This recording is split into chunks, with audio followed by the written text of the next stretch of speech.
Have you ever searched on how to become a data engineer and you got hit by lots of tools like Apache Spark, Python, SQL, Flink, Kafka, and you got completely frozen? You are not alone.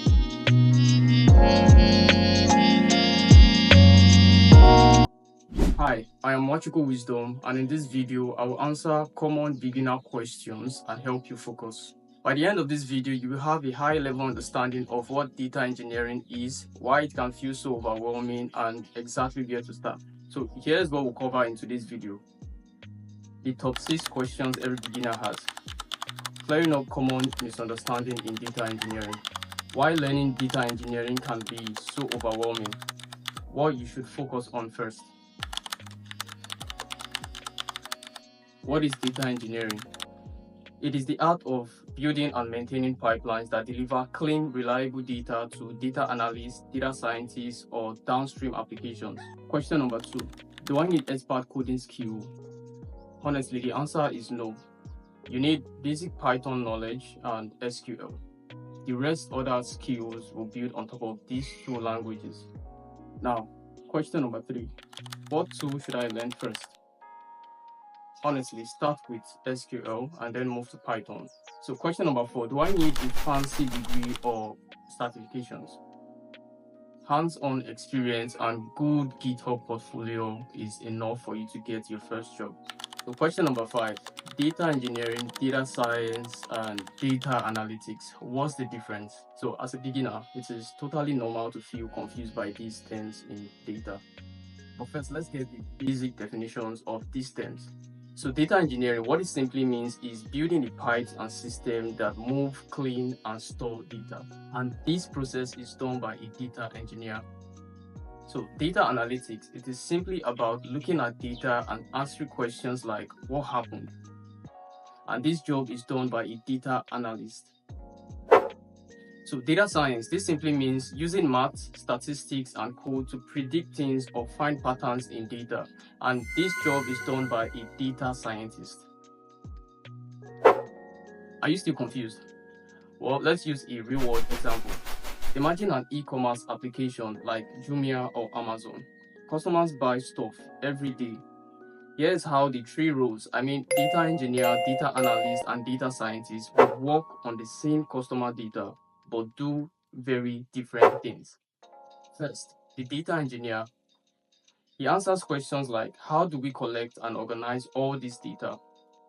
The data engineer builds the system. He collects the raw data every time a customer places an order, like name, product, or the order, the time the customer ordered the product, the price, the city. Then they make sure that this data is clean, no duplicate, no errors, well organized, easy for others to use, like the data analyst and the data scientist. And the tool they majorly use are Python, SQL, Spark. Now, a data analyst, he answers questions like, what's happening in our business? Once the data engineer makes the data ready, the analyst looks at it to answer real business questions like, which product sold the most last week? Which city has the greatest number of orders?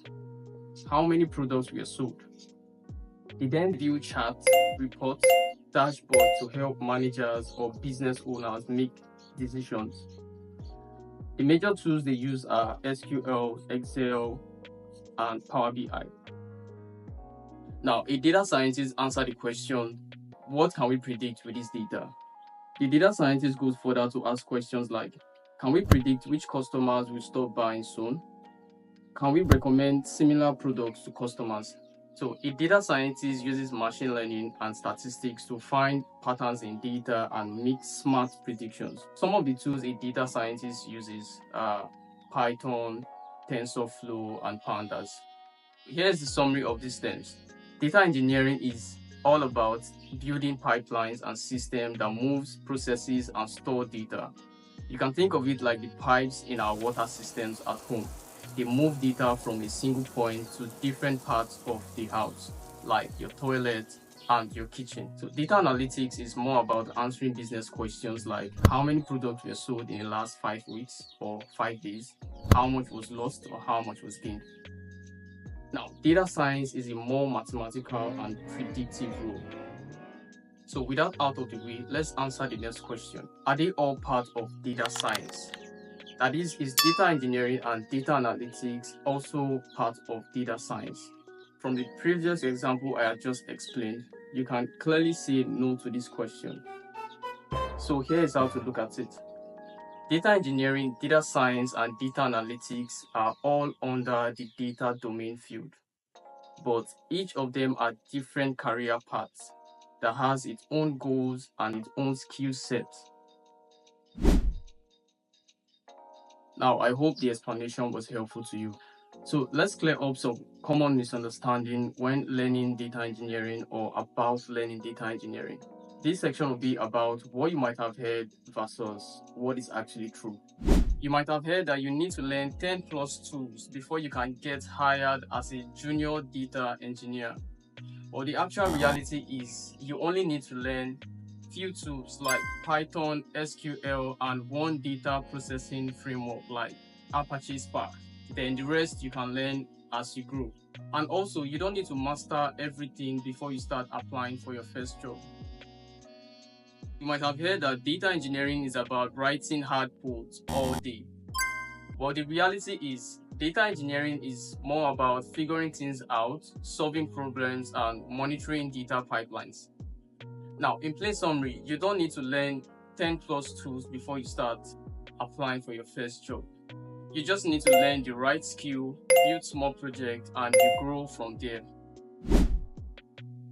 So now, the next section. Why learning data engineering feels so overwhelming?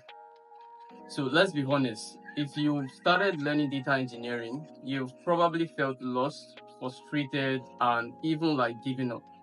So here are some of the reasons why it feels that way. Reason number one, every tutorial, video, or blog throws out 10 plus tools and no one tells you which one matters the most.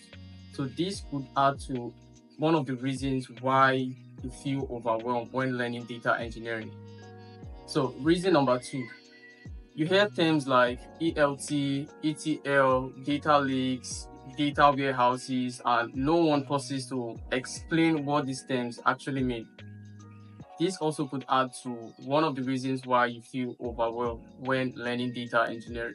Now, number three, no step-by-step learning path. And lastly, you see complex architecture design or GitHub projects by experienced engineers, and you suddenly question yourself if you are good enough for data engineering or learning data engineering. This is called imposter syndrome, and trust me, it is totally normal. So in plain summary, what you need is clarity and not more confusion. And that is what this channel is here for, to make data engineering less intimidating and more accessible for you. So we've reached the final point of today's video, which is what you should focus on first. To get started in data engineering, you don't need to learn 10 plus tools to get started. You would need the right 5 tools to start your data engineering career.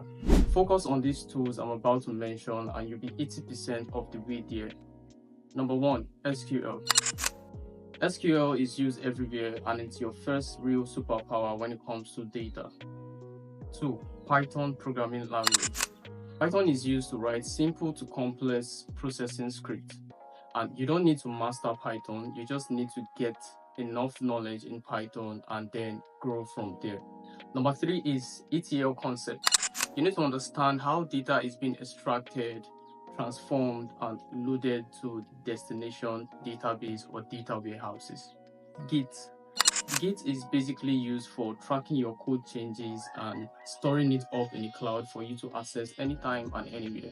Docker. So Docker helps you package your pipelines or your written script and make sure it runs anywhere. It is a very important tool and you use it on your daily job. So these are the essential 5 tools that unlocks anything else.